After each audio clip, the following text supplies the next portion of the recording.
Bonjour à tous chers simulantes et bienvenue dans cette nouvelle vidéo. On se retrouve comme d'habitude pour parler films, pour parler séries, pour parler sorties au cinéma comme sur les plateformes de streaming. Mais ça, bien évidemment que vous le savez puisque maintenant c'est carrément intégré à vos programmes. Et si on se retrouve aujourd'hui, c'est bien évidemment pour parler intelligence artificielle, pour parler cinéma, pour parler grosse sortie attendue de ma part dans les salles. J'ai nommé le film The Creator ou The Creator si on y met l'accent, que j'attendais avec une impatience juste énorme. C'est un film dont j'ai commencé à entendre parler en juin-juillet quand les premiers trailers sont sortis. Jusque-là, j'avais pas d'attente particulière. Et j'avoue que la photographie, les bandes annonces avec une super musique, les visuels, ce qui nous était promis, tout ça, ça m'avait vraiment énormément hypée. Je n'attendais qu'une chose, de découvrir le film au cinéma. Je me suis donc précipitée en salle le jour J, et bien évidemment que je comptais vous faire une vidéo dessus. C'est notre programme du jour. N'hésitez pas à utiliser le sommaire pour vous repérer dans la vidéo, n'hésitez pas à mettre un petit like pour la soutenir. Servez-vous un grand café, un verre d'eau, et nous on se retrouve juste après le générique.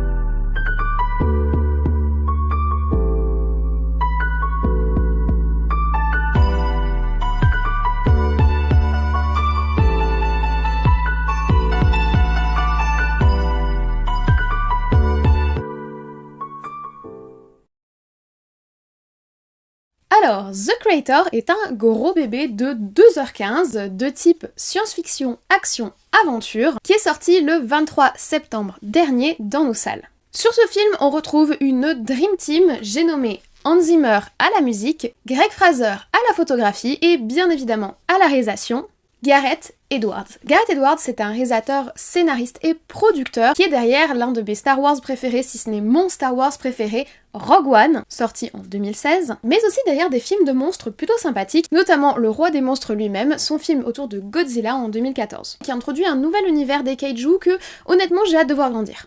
Et c'est d'ailleurs grâce à un film de monstres que son talent avait été découvert. En effet, en 2010, il avait sorti un petit film indépendant qui s'intitule Monsters. Si vous ne l'avez pas vu, je vous le recommande. Il est assez sympathique, c'est vraiment dans l'esprit kaiju. C'est beaucoup plus proche de ce qu'on va voir dans le film Godzilla que ce qu'on va voir dans le film Rogue One ou dans ce film The Creator, où il s'intéresse plutôt aux monstres de la SF, si vous voulez. Mais le film Monsters est très sympathique. Par contre, je vous déconseille totalement sa suite. Sorti en 2014, réalisé par Tom Green, qui ne fait pas du tout honneur au premier film, mais c'est souvent le cas. Cette fois encore, comme vous l'avez compris, Gareth Edwards va rester dans le domaine de la science-fiction pour ce tout nouvel univers qu'il nous porte au cinéma dans le film The Creator. Il nous projette dans un univers relativement proche, mais où des IA ont été créées et développées et font maintenant partie du quotidien, du moins pour une partie du monde, car le monde est divisé par rapport à la place de ces intelligences artificielles. Une partie du monde les rejette totalement et leur fait la guerre, notamment depuis qu'une intelligence artificielle a largué une bombe sur une ville américaine. Oui, c'est toujours sur des villes américaines. Et une autre partie du monde les accueille, vit avec elles et se bat en leur nom dans cette guerre qui oppose deux visions de la technologie. Au milieu de tout cela, Joshua, un ancien des forces spéciales, est recontacté par son gouvernement pour reprendre la traque de celui qu'on appelle le créateur, que des machines considèrent comme un dieu et qui est en fait à l'origine de la première intelligence artificielle. Ce créateur se terre quelque part en Asie et il aurait conçu une toute nouvelle arme qui pourrait décider du destin du monde. Joshua est donc missionné avec une équipe pour découvrir cette arme et la détruire coûte que coûte pour résister aux IA, mais aussi, il semblerait, sauver le destin de l'humanité. Pour porter cette histoire très ambitieuse, Gareth Edwards a choisi au casting John David Washington. John David Washington, on l'avait déjà vu dans le film Tenet il y a quelques années. Et il a également, en 2022, fait une apparition dans le film Amsterdam. Alors autant j'ai beaucoup aimé Tenet, autant Amsterdam je ne l'ai pas vu parce que les retours étaient extrêmement négatifs et que le film me hypait pas particulièrement. Mais c'est un acteur que j'apprécie plutôt et qui m'a fait plutôt une bonne impression dans la bande-annonce, donc de ce côté-là, pas de souci. À ses côtés, nous avons Gemma Chan. Gemma Chan, on a pu l'apprécier dans le film Les Eternals en 2021. Elle était également présente à l'affiche du film Don't Worry Darling que j'avais beaucoup apprécié en 2022. Et elle va revenir très bientôt cette année à l'affiche puisqu'elle est également annoncée dans le film The Marvels, le prochain Marvel qui sortira fin 2023. Pour compléter le casting, nous avons également Ken Watanabe. Ken Watanabe, c'est vraiment un ancien de Hollywood. Il a notamment participé à des projets comme Le Dernier Samouraï, on a pu également le voir dans le film Inception. Et récemment, il était dans la série Tokyo Vice qui m'intrigue beaucoup et que j'aimerais trouver le temps de voir. Ça m'a pas l'air d'être la série qu'on regarde le soir après le travail quand on est fatigué, c'est pour ça que je laisse du temps passer, mais elle m'intrigue énormément. Et d'ailleurs, dites-moi en commentaire si vous l'avez vue, si vous me la recommandez, parce que je suis très curieuse. Et en parlant d'acteurs qu'on a déjà vus dans des séries, on retrouve également Amershadla Patel. On a pu voir dans une série qui cette fois-ci ne m'a pas trop hypée, la série Willow, qui était anciennement disponible sur Disney+, et qui n'y est plus visible, et qui est donc visible nulle part. Mais ça c'est un autre sujet. En tout cas, concernant le casting, j'étais plutôt hypée. On a des têtes d'affiche sans être non plus des étendards pour le film, mais qui restent des acteurs sur lesquels j'ai une très bonne opinion et que j'avais très hâte de voir à l'écran. Et en parlant de ce qu'on a vu, rentrons dans le vif du sujet de ce film en commençant par un point très fort du projet, la photographie et les effets spéciaux. Nous sommes sur un film de SF, bien sûr que nous allons avoir des effets spéciaux, bien sûr que nous allons être nourris en fond vert, en environnement numérique. Et pour construire cette photographie, pour construire ces ambiances, pour construire ces visuels, nous avons comme directeur de la photographie Greig Fraser. Greig Fraser, il a notamment travaillé sur Dune, mais également sur l'un des films qui m'a le plus séduit visuellement l'année dernière, le film The Batman. Je dis bien séduit visuellement parce qu'au niveau du scénario, c'était moins ça, mais il faut reconnaître que le film était absolument magnifique et c'est encore le cas pour ce film The Creator. Franchement, j'ai rien à dire. C'est beau du début à la fin. Et les promesses qui nous sont faites dans la bande-annonce, la beauté qui nous est promise dans la bande-annonce, on l'a dans le film. Au niveau visuel, on n'est vraiment pas sur une publicité mensongère, on a ce pourquoi on est venu et mon dieu ce que c'est beau. Il y a à la fois du détail, il y a de la vraisemblance, c'est à la fois un univers complètement fantasmé et complètement irréel avec cette palette de couleurs, ces ciels très roses, très bleus. On a vraiment une palette de couleurs qui est très diversifiée, qui est sublime, globalement assez froide mais qui reste tranchée par des moments où on va avoir un moine avec son espèce de toge orange, des moments où on va voir le ciel qui perce. Franchement, il y a de très beaux contrastes, il y a de très belles couleurs. Au niveau de la palette qui est utilisée, c'est vraiment fantasmagorique, c'est vraiment poétique, c'est très beau. Au niveau de la construction de la photographie, au niveau de la construction des environnements, je suis assez bluffée par le travail qui a été fait. Honnêtement, ça me fait penser à l'une des séries que je trouve les plus belles visuellement de ces dernières années, qui est la série Tales from the Loop. Alors Tales from the Loop s'inspirait du réalisme américain, qui est un courant de peinture, pour faire quelque chose d'assez sobre et très quotidien en y ajoutant des éléments de technologie futuriste. On retrouve cet esprit-là, mais avec quand même plus de détails, c'est quand même plus chargé visuellement, mais on retrouve cet esprit-là où on prend des paysages assez naturels, de grands angles, de grandes étendues avec les pains de sucre en Asie, avec la mer, avec de la forêt, et puis au milieu, on vient nous poser, comme si c'était naturel et comme si ça avait toujours été là, un élément architectural énorme, hyper moderne. Franchement, c'est très beau au niveau de la construction visuelle, mais par contre, et malheureusement, c'est très froid. Autant j'ai été en pamoison devant les tableaux qui nous sont présentés, j'ai vraiment trouvé ça magnifique, autant je ne me suis pas du tout projetée dans ces environnements et je me suis pas du tout projetée dans la façon dont ça nous est montré. J'ai trouvé que la photographie était sublime mais froide. Et quand j'y repense, ça me fait un peu penser à ce que j'avais ressenti également pour The Batman, c'est-à-dire que c'est magnifique, c'est vraiment une galerie de photos sublime, le travail y est, il n'y a rien à dire, mais par contre, c'est pas assez réel pour que moi je m'y projette et pour que moi j'y vive ma propre expérience. Quand je réfléchis à ce qui me manque, je crois que ce qui manque c'est de l'imperfection. Ou alors c'est vraiment un élément qui rendrait l'endroit tangible et pas juste fantasmagorique, mais l'aspect fantasmagorique m'exclut moi dans ma réalité en fait. C'est peut-être trop esthétique. C'est vraiment un ressenti personnel, évidemment. Il y a vraiment cet aspect quasiment papier glacé qui fait que j'ai pas réussi à rentrer dans l'univers et que je suis restée spectatrice extatique, spectatrice admirative, mais spectatrice quand même de tout ce qui se passait devant mes yeux. Donc je vais pas dire que je suis déçue, parce que honnêtement, ce que les bandes annoncent et ce que les affiches, qui sont par ailleurs magnifiques, quasiment toutes les affiches sont magnifiques, sauf une où ils ont fait la salade de visage, là, l'espèce de grappe de raisin où ils ont mis tous les visages des personnages, je déteste ça. Enfin, je déteste ça, au début c'était original, maintenant ça devient lassant, mais toutes les affiches sont magnifiques, et la bande annonce est magnifique, et oui, les visuels sont magnifiques, donc de ce côté-là, on m'a apporté ce qu'on m'avait dit que j'aurais, donc je suis satisfaite, mais là où j'ai été un peu déçue, c'est que j'ai pas réussi à rentrer dans l'univers parce que, bien qu'il soit sublime, l'univers est trop hors du temps, je sais pas, hors de la réalité, trop irréel en fait, trop fantasmagorique pour que j'ai vraiment réussi à rentrer dedans.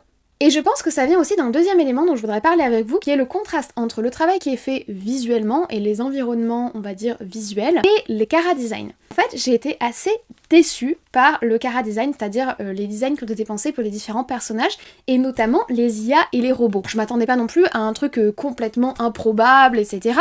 Vu qu'on essaie de poser une ambiance SF plutôt inspirée de l'anticipation, c'est-à-dire proche de nous, je m'attendais pas à des trucs absolument phénoménaux, mais on peut quand même se permettre, quand on se projette dans le futur, quelques originalités, voire pas mal d'originalités, et donner à nos personnages des apparences originales, différentes. Et en ça, j'étais un peu déçue. Que ce soit les simulantes, dont le seul élément un petit peu futuriste, c'est cette espèce de processeur au niveau de l'oreille, mais les visages, etc. font certes très humains, que ce soit les robots, que ce soit les vêtements. Pourquoi les personnages dans les films de SF actuels sont habillés comme des gens qui défilent à la Fashion Week dans une espèce de streetwear épuré? Où est passé le côté déluré qu'on a pu avoir récemment dans un cyberpunk par exemple, et qu'on avait dans les productions de SF d'il y a quelques années, des années 80, 90, où on se lâchait en fait, où on avait quelque chose de visuel, où on avait quelque chose d'innovant, où on avait des couleurs flashy, où on avait des matériaux inattendus. Et j'intègre à cette réflexion l'apparence des robots. On avait des robots gigantesques, des trucs énormes, pas forcément humanoïdes en fonction des fonctions justement qu'on leur donne dans la société. Pourquoi sont-ils forcément humanoïdes? Je trouve que réduire le robot à un produit purement humanoïde, au-delà des simulants, mais il y a des robots policiers, etc., c'est quand même très dommage et ça manque d'audace. Là, je suis un peu déçue parce que si visuellement, honnêtement, j'ai eu ce pourquoi je suis venue, au niveau de l'esthétique des personnages, je m'attendais à avoir quelques coups de cœur, je m'attendais à avoir quelques idées de cosplay, je m'attendais à être inspirée pour la vidéo, et au final, en y réfléchissant, j'ai eu du mal à trouver un personnage qui est vraiment sorti du lot. Esthétiquement bien sûr, et ça c'est un petit peu dommage, et je pense que cette différence entre le chara design archi sobre et archi présent et actuel et un environnement visuel, lui, très fantasmagorique et très esthétisé, a participé au fait que j'ai pas vraiment réussi à me projeter dans l'univers. Je pense que si je simplifie mon idée de ce côté-là, je trouve que la créativité qu'ils ont eue au niveau des environnements et des fonds verts, etc., on l'a pas du tout au niveau des costumes. Ça manque vraiment de grains de folie, en fait. Ça manque de folie, ça manque d'audace. Ça manque d'audace. Ça manque vraiment d'audace. Et ce manque d'audace, je l'ai malheureusement, mais alors vraiment là, je suis tellement désolée de ce que je vais dire, ce manque d'audace, je l'ai également ressenti vraiment beaucoup dans la bande originale du film. La musique est pourtant composée par Hans Zimmer, qui est la personne qui a fourni au monde les plus belles bandes originales de films, selon moi. La plupart des musiques que j'écoute quotidiennement, la plupart des soundtracks que j'écoute quotidiennement ont été écrits par lui, ont été composés par lui. Donc d'une certaine manière, on peut dire qu'il est très très important dans ma vie. Enfin, je veux dire, c'est lui qui a composé le soundtrack de Interstellar, c'est lui qui a composé le soundtrack de Gladiator, c'est lui qui a composé le soundtrack de Spirit les Talons des Plaines, qui est un des meilleurs du monde. C'est lui qui est derrière Le Roi Lion, c'est lui qui est derrière les musiques de Pirates des Caraïbes 2 et 3. Enfin, vraiment, c'est parmi les meilleures bandes originales du monde. Et là, je suis déçue. Là, je suis déçue. Il n'y a pas d'audace, il n'y a pas de grain de folie. Les musiques sont pas mauvaises, hein, attention, ça fait pas mal aux oreilles, hein. Mais par contre, je n'ai rien retenu. Il n'y a aucune musique qui est sortie du lot. Il n'y a aucune musique où je vais l'entendre, je vais me dire « Oh mon dieu, c'est The Creator », je vais avoir le petit frisson. Ce que ça me fait pour tous les autres films, ce que ça me fait pour les musiques d'Interstellar, ce que ça me fait pour les musiques de Gladiator, ce que ça me fait pour les musiques d'Inception, qu'il a également composé. Là, j'ai pas eu le petit frisson et j'ai pas mémorisé un thème, j'ai pas mémorisé une musique qui m'a marqué. Et ça, c'est quand même terrible, terrible. Après, évidemment, là, je base ma déception par rapport à mes attentes parce qu'il y avait le nom Hans Zimmer dessus. Si on nommait cette information, la bande originale est plutôt correcte, elle accompagne bien l'action. De la même façon que l'image, elle a un côté un petit peu poétique, pas très futuriste pour le coup, mais plutôt poétique. Mais malheureusement, il y a zéro iconicité, je sais pas si ça se dit.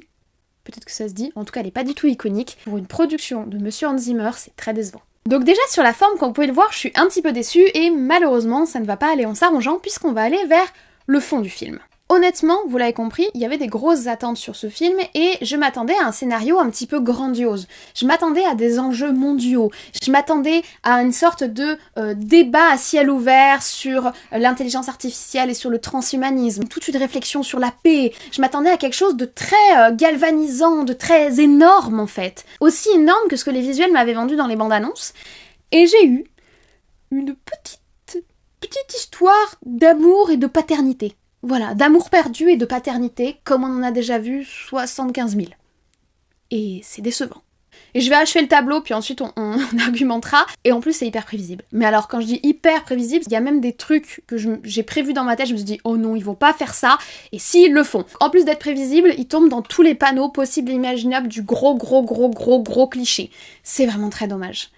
C'est vraiment très dommage parce que ils ont un potentiel de malade. L'univers qu'ils ont construit, c'est-à-dire le contexte qu'ils ont construit pour leur histoire, est super intéressant.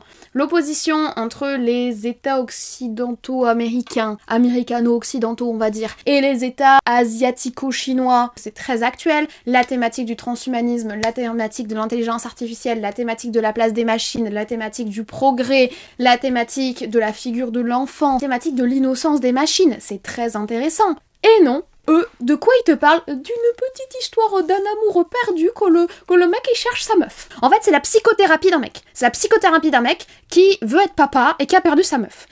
Pourquoi? Pourquoi, les gars? Pourquoi? Mais pourquoi? C'est ma déception qui parle, hein. C'est ma déception qui parle parce que dans l'absolu, c'est pas mal écrit. On va nuancer quand même. Le rythme est bien, c'est ce qui m'a permis de rester dans l'histoire. Et heureusement, les dialogues sont pas catastrophiques, le jeu d'acteur est plutôt satisfaisant. Mais oh là là, la simplicité et la pauvreté de l'histoire. Comme on est en no spoiler, je vous parle pas des incohérences, mais il y en a quand même un paquet, des questionnements, des Deus Ex Machina, ou des trucs qui font juste pas sens, même dans un univers aussi fantasmé. Je suis, mais sur les fesses de déception. Je suis déçue, mais vraiment à un point.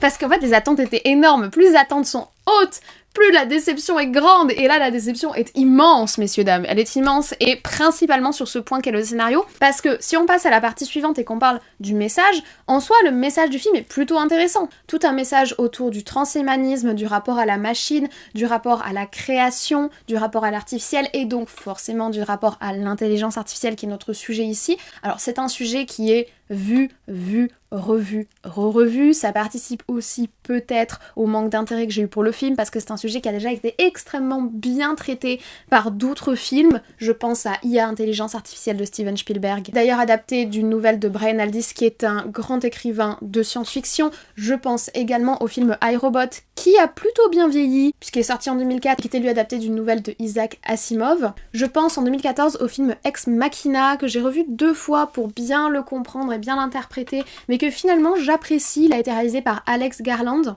qui a fait également le film Men l'année dernière, que j'avais beaucoup aimé. C'est un cinéma qui est assez particulier, mais Ex Machina était très intéressant dans justement son traitement de l'intelligence artificielle, etc. On a eu d'autres films moins bien réussis, comme le film Transcendance en 2014, ou des films vraiment très peu pertinents comme Mother, mais c'est quand même un sujet qui est très présent au cinéma, et qui a déjà été très bien traité, avec finesse, mais en apportant quand même de l'action, et en faisant quand même des films qui sont très appréciables à voir et revoir. Je parle ici de IA, Intelligence Artificielle, et de iRobot notamment.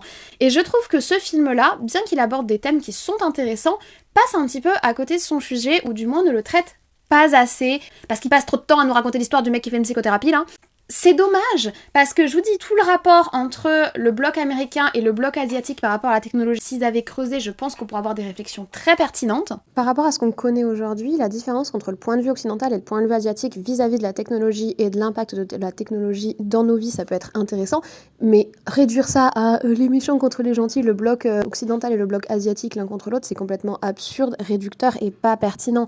Mais ils auraient pu creuser plus. Même s'ils tombent dans la facilité du « on a programmé les IA pour nous protéger, donc pour nous protéger, les IA nous anéantissent parce qu'on est autodestructeur », du vu et revu, ils arrivent quand même à développer par-dessus un message bien plus intéressant sur notre rapport à autrui, sur qu'est-ce que l'intelligence émotionnelle. Il y a vraiment quelque chose d'assez intéressant. La figure de l'enfant est très pertinente parce qu'il incarne l'innocence. Donc il y a quand même un sous-propos qui pourrait être intéressant à creuser, mais malheureusement le film lui-même ne le creuse pas. Donc toi tu peux faire le travail derrière et projeter ce que tu as vu dans le film par rapport à nos problématiques de ChatGPT version 5, de X.IA de Elon Musk, de Google ou de Apple, ou des intelligences artificielles cheloues qui sont en train de développer en Chine. C'est intéressant, tu vois, d'aller creuser le sujet après. Je trouve que le film, lui, fait pas trop le taf de son côté, et se contente, dans un univers grandiose, dans un environnement grandiose et dans un contexte hyper pertinent, de nous raconter quelque chose d'assez petit et au final d'assez peu ambitieux. Et donc il est loin de réussir à concurrencer des films qui avaient déjà parlé du sujet, et il y a presque 20 ans de cela. C'est très dommage. Et tout cela me mène à mon bilan, et je pense que vous l'avez compris, je suis super déçue. Je suis vraiment super déçue parce que mes attentes étaient énormes, parce que je trouve que l'offre visuelle est la seule qui est vraiment satisfaisante dans le film, et que ce soit musicalement, que ce soit au niveau du développement et du design de personnages, que ce soit au niveau du scénario, que ce soit au niveau du message, tout le reste est vraiment en dessous de ce que nous promet visuellement le film. La communication autour du film était super, on s'en plaint souvent, là elle était top, les affiches sont magnifiques, le travail sur les visuels et les effets spéciaux sont archi propres, rien à dire de ce côté-là. Donc le paquet cadeau, l'emballage est superbe, mais une fois que tu déballes ton cadeau, malheureusement tu es déçu par le fond du propos. En tout cas, moi je l'ai été, j'ai été déçue par l'histoire que j'ai trouvée pas assez galvanisante, assez cliché et assez étroite au final, malgré des enjeux qui peuvent être énormes et des visuels qui sont énormes. Vous vous rendez quand même compte qu'on a des plans gigantesques, magnifiques, ultra travaillés, très fantasmagoriques, et qu'au milieu de ça, on a un gars qui cherche sa meuf. Enfin, certes, l'amour est l'un des sujets qui a fait couler le plus d'encre, mais peut-être qu'il y avait d'autres choses à développer au moins en parallèle. Ne serait-ce que le personnage de Ken Watanabe qui fait de la figuration mais qui est pas du tout développé, il a pas de backstory, ils auraient pu creuser, ça aurait été intéressant, c'est quand même un simulant qui est engagé dans la résistance des simulants. Que simplement cette histoire qui est très prévisible et peu ambitieuse, en fait, j'ai trouvé que honnêtement, le projet était peu ambitieux. Ça veut pas dire que j'ai passé à proprement parler un mauvais moment. Visuellement, j'en ai pris plein la vue et pour le reste, je me suis laissée emporter parce que le rythme est plutôt bien construit et parce que les musiques restent sympatoches sans être dignes d'un grand Hans Zimmer. Parce que l'acting est très correct, je me répète. Mais malheureusement, quand je suis sortie de la salle, je me suis dit waouh, tout ça pour ça. Vous m'avez vendu le film de l'année. Vous m'avez donné l'impression que j'allais voir le film de l'année et quand je suis sortie, j'ai juste vu un énième film qui traite moins bien mais en plus joli des thématiques qui ont déjà été très bien faites au cinéma. Vraiment, j'insiste, c'est ma déception qui parle. J'ai laissé passer une semaine avant de vous tourner la vidéo et même une semaine après, je suis toujours déçue, donc je préfère vous le dire sincèrement et honnêtement. Si je suis aussi contrariée par le film, c'est parce que j'en attendais autant à la base. Il va toujours y avoir le débat, faut-il y avoir des attentes quand on va au cinéma ou pas. N'empêche que moi j'en avais, je vais pas m'en départir par la suite, je dois construire mon avis autour de ce postulat-là. Ça veut dire que vous qui avez vu cette vidéo et qui êtes prévenu de pas avoir des attentes gigantesques, vous allez très probablement passer un bien meilleur moment que moi. Et d'ailleurs, est-ce que je vous recommande le film? Oui, je vous recommande le film parce que ça reste une bonne production. Les effets spéciaux sont très beaux, etc. Je vais pas vous refaire la liste. Ça reste une bonne production, ça reste 2h15, plutôt bien équilibré. Maintenant, j'aurais voulu vous dire que c'était le film de l'année, j'aurais voulu vous dire que c'était un chef-d'œuvre, j'aurais voulu vous dire que c'était un coup de cœur parce que c'est ce que je m'attendais à voir, et malheureusement ce n'est pas le cas, mais ça reste un film tout à fait honorable, et bien sûr que je vous recommande d'aller le voir au cinéma, si ce genre d'environnement et ce genre d'histoire, c'est votre came. Évidemment si c'est pas votre truc, ne vous forcez pas. C'est dommage, mais c'est l'histoire d'une déception. Voilà, je vous remercie d'avoir regardé cette vidéo sur The Creator jusqu'au bout, j'espère que vous l'avez apprécié malgré mon ton très défaitiste. Mais bon c'est comme ça, vous le savez, ici on essaye d'être honnête et transparent et si j'ai été très déçue, c'est des choses qui arrivent. En tout cas j'espère que vous n'avez pas été déçus de la vidéo et que vous l'avez appréciée, si c'est le cas vous pouvez mettre un petit like, ça fait plaisir, ça me soutient, ça aide YouTube à référencer la vidéo, blablabla, vous connaissez. Vous pouvez également laisser un petit commentaire pour me dire si vous aussi vous avez été déçus par les films ou si au contraire vous avez passé un bon moment. Moi ça m'attriste pour moi-même d'avoir été déçue, donc j'espère que c'est pas le cas de tout le monde. Et si vous n'êtes pas encore abonné, ça se passe juste en dessous, c'est gratuit et ça me soutient dans ce que je fais. En plus ça vous permettra d'être tenu au courant des futures sorties de vidéos. Moi je ne vous embête pas plus, je vous souhaite à présent une très bonne journée, une très bonne semaine, de très bon visionnage. Peut-être allez découvrir The Creator au cinéma. En attendant, et comme toujours, prenez soin de vous et nous on se dit à très vite.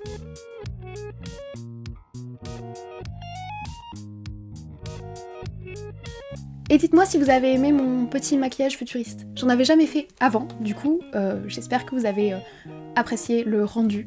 J'ai essayé de le rendre le plus réaliste entre guillemets possible en faisant des petits effets de 3D, mais c'est plat, hein. Voilà, c'est pas de la vraie 3D, mais j'espère que ça vous a plu. Voilà. Bonjour, je vais mettre temporairement mes lunettes parce que je n'y vois rien et parce qu'en plus j'ai une lumière qui s'est cassée la gueule. Je vous présente Janine la lumière qui s'est cassée la gueule, c'est elle. Lumière de Wish. Donc forcément, c'est pas la folie. Normalement ça a fait le taf, et là je trouve qu'il fait sombre. Après il fait très moche dehors. Ah ouais, c'est très sombre. Ou alors c'est moi qui suis sombre, mais non. Oui, toi t'es au max. Alors. Pourquoi est-ce que c'est aussi sombre? Ah mais c'est peut-être l'effet violet que j'ai mis pour donner un côté futuriste, you know. Ah bah oui, voilà, c'est ça. C'est mon petit côté violet futuriste qui passe pas très crème à l'image. Ciel. Qui est un peu embêtant. Est-ce que je suis au max de luminosité possible? Oui. Oh là là, là c'est trop. Oh, en plus j'y vois flou. Oh, on est sur de la difficulté. Hein. Je vais remettre ça en essayant de pas d'abîmer mon make-up. Oh, avec les lunettes ça a fait très trop. Très trop. Qu'est-ce que vous en pensez? La lumière est pas mal là. Et j'enlève mes lunettes et ça le fait? Oui, on va dire que ça le fait. Donc, petit make-up pseudo-thématique. Je me suis inspirée du maquillage d'un des personnages dans le film pour essayer de me faire un truc à peu près futuriste. C'est la première fois que je fais un truc comme ça. J'en suis assez contente, je déteste plaquer mes cheveux, mais c'est pour le personnage. Je sais pas si vous verrez bien, mais j'ai essayé de faire du relief. Pour quand on le regarde de côté, comme ça on dirait que ça se décolle. Et ça va jusque dans les cheveux. Ici. Et là-haut. Voilà. Et après pour le reste, j'ai fait un maquillage plutôt basique. Je vais faire un truc mirobolant, mais quand même de marquer le coup. C'est la première fois vraiment que je fais un truc d'inspiration SF, donc j'espère que ça vous plaira. I have a little coffee. quasiment 25 minutes ou 30 minutes de maquillage, j'ai fait des petites photos pour immortaliser ce travail que je compte pas refaire d'ici peu de temps. J'ai fait le petit short trailer. Enfin voilà, il y avait quand même du taf, donc ça fait déjà plus d'1 heure que je suis dessus, et là on va filmer la vidéo, sachant que ça fait quasiment, oui, ça fait presque une semaine, à un jour près, que je réfléchis sur ce film, pour lequel j'avais de grandes attentes, et aïe aïe aïe aïe, je savais pas comment du tout formuler le truc, parce que je sais que c'est ma déception qui parle. Vraiment, j'ai conscience, vraiment, sincèrement, que c'est ma déception qui parle, donc je vais essayer de vous le faire transparaître dans la vidéo. Voilà. Voilà. Mousse de café. Ça va pas tout fait partir. Et on est parti, let's go. Le micro est installé. Alors, il y a des rebondissements prévisibles. Voilà, c'est l'histoire d'un mec qui cherche sa meuf. Et qui a des problèmes d'Oedipe mal résolus par rapport à son rapport à la paternité. Voilà. Moi, je pensais aller voir le film de l'année, les gars. J'avoue, j'ai essayé d'avoir l'air d'un simulant. Ouf, j'ai chaud. Ça tient chaud, ce truc-là. J'ai pas l'habitude d'avoir des cols aussi hauts et c'est pas très agréable. Ah, je vous ai pas montré de quoi ça a l'air. C'est une ceinture que j'ai retournée. Normalement, le dos est derrière. Mais ça faisait plus joli comme ça. J'espère que vous avez quand même apprécié la vidéo, même si elle était un peu négative. Voilà. J'espère que vous avez apprécié mon make-up. Je suis contente parce que je suis à peu près symétrique. Je me vois.